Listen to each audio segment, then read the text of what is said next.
Gimana kita bisa punya suatu organisasi yang pemimpinnya ganti tiap tahun? Nah, di situ saya sebetulnya yang mengatas, saya bilang, ini kalau tidak ini berapa jenderal kita harus kita ganti sekarang. Jadi saya mohon kalau bisa, inti daripada RUU TNI ini sebetulnya hanya memperpanjang usia pensiun beberapa perwira tinggi. Gak ada niat TNI mau difungsi lagi, come on, ya kan? Nonsense itu saya katakan, tidak ada niat. Termasuk saya yang dorong. Saya pertama di dalam TNI yang mengatakan civilian supremacy. Saya tunduk dan saya buktikan bahwa saya tunduk kepada pemimpin sipil.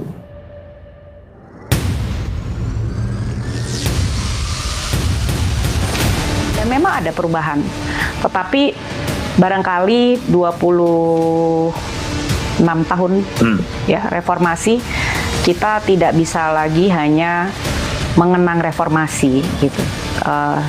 Tetapi harus mulai juga melihat kondisi real yang ada saat ini. Ada begitu banyak mungkin perbedaan, gap dari apa yang diharapkan di masa reformasi dengan apa yang saat ini kita temui dalam bidang ekonomi, hak asasi, penegakan hukum.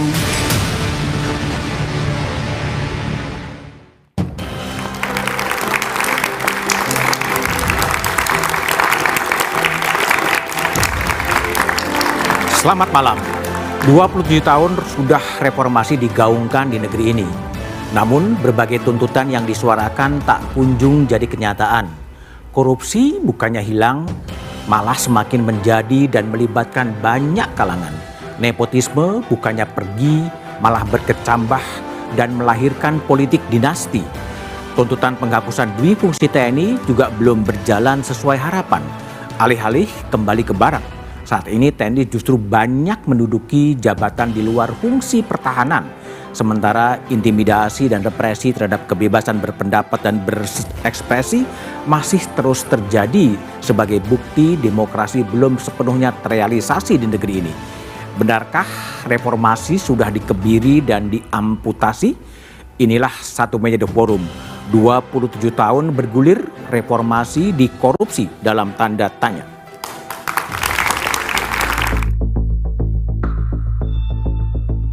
27 tahun sudah reformasi digaungkan di negeri ini. Hari ini, 27 tahun lalu, Presiden Soeharto mengundurkan diri setelah 32 tahun berkuasa. Presiden Indonesia kedua ini mundur setelah mahasiswa dan berbagai elemen bangsa menggelar aksi unjuk rasa di berbagai kota. Dengan memperhatikan keadaan di atas, saya berpendapat sangat sulit bagi saya untuk dapat menjalankan tugas pemerintah negara dan pembangunan dengan baik. Saya memutuskan untuk menyatakan berhenti dari jabatan saya sebagai Presiden Republik Indonesia.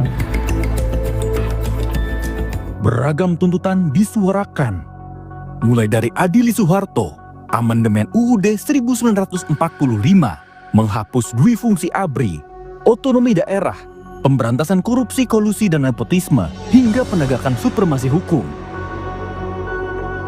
27 tahun sudah berlalu, namun agenda reformasi yang disuarakan seolah menjadi angin lalu. Di antaranya penyelesaian kasus pelanggaran HAM yang tak jalan. Direktur Eksekutif Amnesty International Indonesia, Usman Hamid mengatakan, namun justru membuat pernyataan-pernyataan politis soal hak asasi manusia. Bahkan belakangan Pak Yusril Iza Mahendra sebagai Menko Bidang Hukum, HAM, Imigrasi, dan Lembaga Pemasyarakatan di hari pertama baru dilantik langsung mengatakan tragedi 98 itu bukan pelanggaran HAM berat. Selama Indonesia berdiri tidak pernah terjadi pelanggaran HAM berat, kata dia. Tragedi penembakan Trisakti Semanggi 1, Semanggi 2, kesimpulan Komnas HAM peristiwa itu adalah peristiwa pelanggaran HAM berat. Yang ketiga adalah berkas peristiwa kerusuhan Mei. Komnas HAM juga menyimpulkan adalah peristiwa pelanggaran HAM berat. Lalu apa yang dikatakan oleh Pak Yusril itu dasarnya apa? Apakah Pak Yusril mengatakan tragedi 98 bukan pelanggaran HAM berat? Ada dasarnya, ada laporan yang dirujuknya. Ternyata tidak ada. Artinya pernyataan itu lebih pernyataan politis. Disahkannya revisi Undang-Undang TNI juga dituding sebagai jalan kembalinya dui fungsi TNI. Apa konsekuensi dari tentara yang profesional yang diatur dalam pasal 2 adalah maka penghapusan dui fungsi TNI. Salah satu yang dihapus dari fungsi TNI adalah TNI tidak aktif, tidak boleh menduduki jabatan sipil.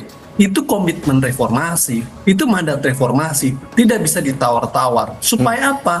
Supaya militer benar-benar menjalankan fungsinya sebagai alat pertahanan negara. Sementara, korupsi juga masih merajalela. Berbagai penindakan yang dilakukan tak membuat jerah. Demokrasi juga terancam mati. Berbagai kasus intimidasi dan represi terhadap kebebasan berekspresi terus terjadi. Reformasi adalah buah perjuangan semua anak bangsa guna mengoreksi dan memperbaiki kondisi bangsa ini. Namun, alih-alih digunakan sebagai pijakan dan peta jalan, reformasi justru dikebiri dan diamputasi. Apa perlu rakyat kembali turun ke jalan agar penguasa tak lupa ingatan?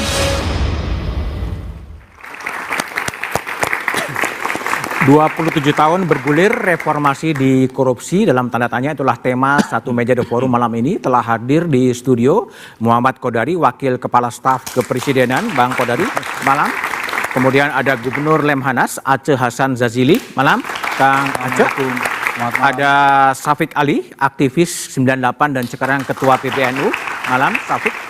Ada pemikir kebinekaan Sukidi, malam Mas Sukidi. Ada Usman Hamid, Direktur Eksekutif Amnesty International, malam Usman. Dan saya masih menunggu Bivitri Susanti, pakar hukum tata negara. Oke, saya mulai ke Safik terlebih dahulu. Safik yang 98 saya tahu berada di jalanan Jakarta yang terbakar pada waktu itu untuk menggulirkan reformasi. Apa refleksi Anda setelah reformasi ini 27 tahun berjalan? Ya, ada banyak hal yang saya merasa prihatin. Dan berharap tidak mundur lagi. Karena saya melihat memang ada cukup banyak kemunduran. Saya menyaksikan bahwa secara umum spirit reformasi menurut saya udah menguap. Walaupun warisan reformasi masih cukup banyak bisa kita saksikan. Menguap itu artinya era reformasi sudah berakhir? Ya tidak. Reformasi dulu kan spiritnya adalah satu, tuntutan populernya waktu itu kan pertama turunkan harga karena memang krisis ekonomi demikian parah, harga-harga naik 2 kali lipat, dan kedua adalah turunkan Soeharto. Sebuah kekuasaan tiran yang berkuasa selama 32 tahun dengan sangat kejam dan sangat sentralistik. Baru kemudian ada tuntutan-tuntutan lain, cabut dui fungsi ABRI. Kenapa? Karena memang tentara menjadi instrumen Orde Baru waktu itu untuk melakukan kekerasan di berbagai tempat. Dan juga pencabutan dui fungsi ABRI. Nah, semangat saya kira untuk membangun sebuah ekosistem yang demokratis, spirit untuk membangun sebuah keadilan ekonomi yang menjadi spirit pada saat itu, menurut saya tidak terlihat. Tidak terlihat. Walaupun warisannya masih ada, kita saksikan bahwa kita masih menyaksikan ada BPJS gitu ya. Ada beasiswa LPDP, ada BLT yang dulu tidak ada. Sejumlah warisan reformasi ada, tetapi spiritnya makin hari saya melihat bahwa itu tidak dimiliki oleh elit-elit kita. Oke, baik Safik. Usman Hamid dulu berada di Trisakti ketika teman-teman Anda kemudian ditembak ya. 27 tahun kemudian, apa yang Anda rasakan? Anda happy, Anda kecewa, atau Anda gimana? Hari-hari pertama ketika peristiwa 12 Mei 1998 itu terjadi adalah hari-hari yang kami bayangkan ke depan akan ada keadilan. Ternyata seperempat abad berlalu, keadilan itu belum juga terengkuh.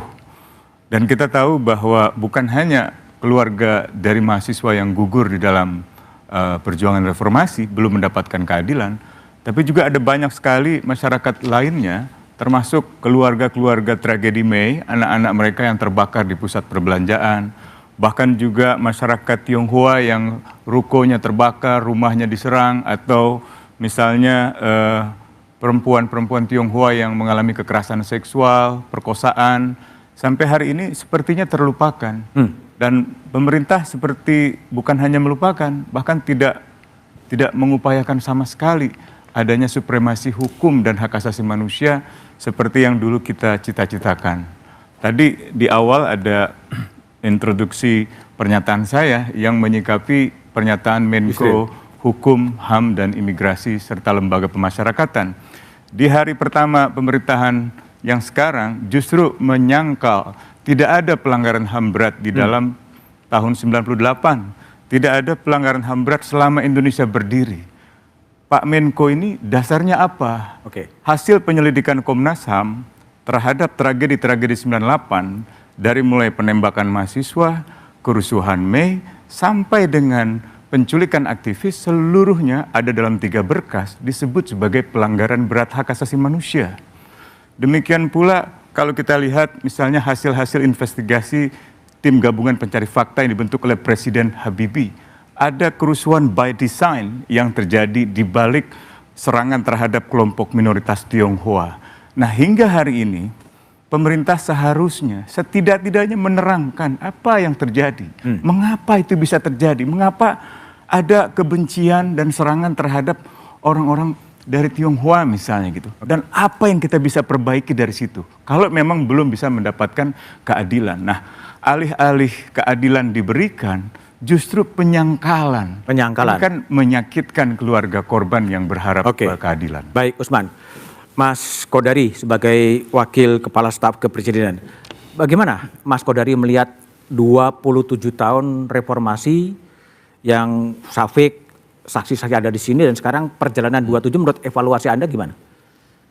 Ya, tentu ada banyak kacamata ya yang bisa dipakai dalam melihat peristiwa tahun 98. Kalau kita lihat dari kacamata ekonomi, pada waktu itu ada krisis ekonomi yang kemudian bergerak dan bergeser menjadi sebuah krisis politik di mana teman-teman aktivis mahasiswa menjadi bagian penting di dalamnya.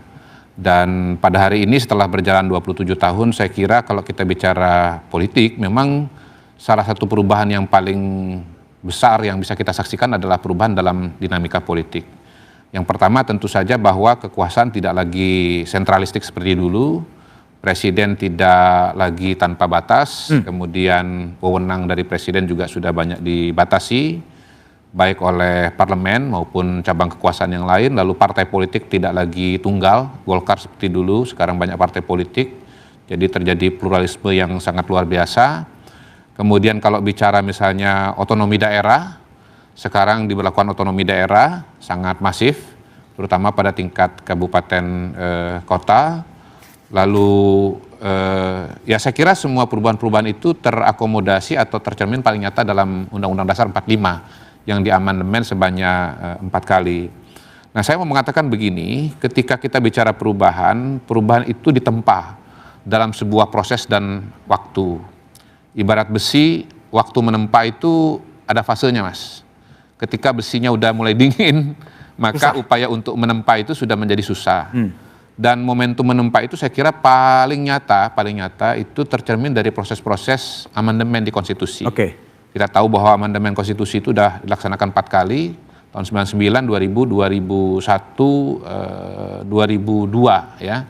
4 kali amandemen. Nah, saya mau mengatakan begini juga, kalau kita bicara sebagai warga masyarakat Indonesia, baik sebagai anggota masyarakat maupun sebagai bagian dari proses sejarah, maka kalau kita bicara 98 dalam kacamata 2025, maka pada titik itu kita bisa mengatakan, lihatlah apa yang kita peroleh pada fase 4 tahun itu, pada saat amandemen itu. Oh, amandemen. Ya, jadi kacamata kita menurut saya harus diletakkan juga dalam sebuah kerangka tempat dan waktu serta kelembagaan, Mas Budiman. Jadi kelembagaan yang kita reformasi dapatkan, itu wujud konkretnya adalah amandemen konstitusi. Amandemen konstitusi. Jadi kalau kita mau bicara harapan-harapan dan kenyataan-kenyataan, harapan dan kenyataan itu pada hari ini paling sederhana dan paling nyata saya kira kita dapatkan dalam amandemen konstitusi. Di luar itu adalah sesuatu yang sudah melewati garis sejarah.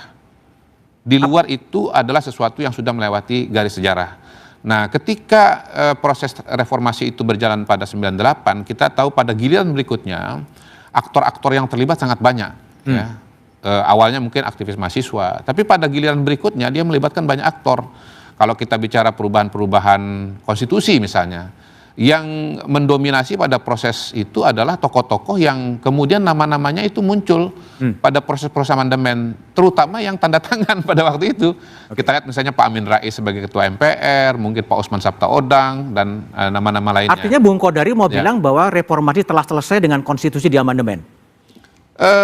Tergantung kembali lagi kacamatanya, tetapi saya mau meletakkan, tadi sebelum acara ini kan saya berdiskusi dengan sahabat lama saya, Syafiq Ali, ya. Penampilan Syafiq ini 27 tahun nggak berubah, Mas. Nggak berubah, iya. Cuman lebih wise aja, lebih wise ya, kelihatan lebih sejuk lah gitu ya. Tapi rambut panjangnya masih sampai sekarang. Ya, bahkan rambut panjangnya nggak berubah, Mas. Nggak berubah juga. Iya, oke. Ini kan sahabat lama semua. Jadi maksud saya begini, ya tadi kita diskusi, kok kita bicara mengenai amandemen terus setiap tahun. Nah, pada titik itu saya mengatakan, iya juga ya, berarti kita harus narik suatu garis sejarah, suatu proses di mana kita harus mengatakan amandemen itu sebetulnya bukan amandemen, reformasi itu sebetulnya apa bentuknya dan kapan dia dalam tanda kutip berhenti ya, pakai tanda kutip, sebagai sebuah peringatan, sebagai sebuah evaluasi kita lakukan tiap tahun, tapi sesungguhnya sebagai sebuah proses politik yang nyata dan konkret, saya melihatnya dia dalam tanda kutip berhenti pada tahun 2002 dengan amandemen pada waktu itu. Dan pada hari ini kalau kita mau mengatakan kita reformasi lagi, lanjutkan reformasi. Lanjutkan reformasi. Rasanya agak susah. Agak susah ya? Agak susah. Atau kembali ke Orde Baru? Enggak? Bukan kembali Orde Baru. Karena begini, kalau kita bicara reformasi dalam pengertian yang paling harfiah, maka kita harus menulis ulang sejarah. Dan itu artinya amandemen. Sedang mau ditulis kan? Saya tidak bisa membayangkan pada hari ini amandemen kelima itu bisa dibuka. Oleh siapa, bagaimana, dan kenapa begitu. Jadi kita mohon maaf dengan segala berat hati sesama kita teman-teman yang dulu ada walaupun waktu itu Mas saya kadung lulus duluan Mas 97 Mas. Jadi saya nggak terlalu terlibat di lapangan seperti beliau. Tapi saya mau mengatakan begini, ya kita kalau bicara reformasi ya Bang Usman ya, itu yang kita dapat itu 2002 itu. Baik, saya akan tanya Mas Sukidi ya. Tadi kalau Mas Kodari bilang kan sudah tidak ada resentralisasi, partai politik sudah banyak, DPR juga ada.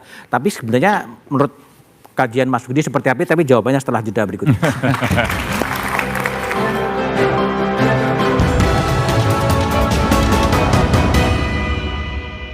Polisi dan Bea Cukai ungkap